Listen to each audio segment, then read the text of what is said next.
गुरुदेव महेश्वर गुरु साक्षात् परब्रह्म तस्मै श्री नमः। तुमेव माता च पिता तुमेव वन्दे च सखा तुमेव विद्याद्रवणं तुमेव सर्वं देवदेव। हे प्रभु राळवालोक श्री कर्म कर्मदायक सदा विपुत्र संकट उद्धार करी नवग्रह खंडन करी स्वर्गारोग्य करी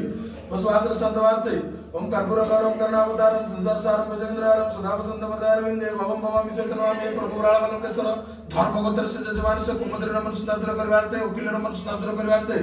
करजदामर मुक्ति करवार्ते अभाव अनाटन मुक्ति करवार्ते परिवार रे सुख शांति दवार्ते धन जन गोपलक्ष्मी रे बढ़ित रखवार्ते मन संताप दूर करवार्ते आपण को मस्तक भाद्रव मास अद्य रविवार रे आपण को मस्तक गवाक्ष फल लाग धर्म का दूर जल करी नवग्रह खंडन करी स्वर्गारोग्य करी बसवास रे संतवार्ते मन संताप दूर करवार्ते नवग्रह खंडन करवार्ते स्वर्गारोग्य करवार्ते बसवास रे संतवार्ते आपण को मस्तक गवाक्ष फल लाग धर्म का दूर जल करी ओ धर्मगोत्र से जजमान से उकिल तस जय कुमद्र मन संताप दूर करी करजदामर मुक्त करी अभाव अनाटन मुक्ति करवार्ते परिवार शांति दवार्ते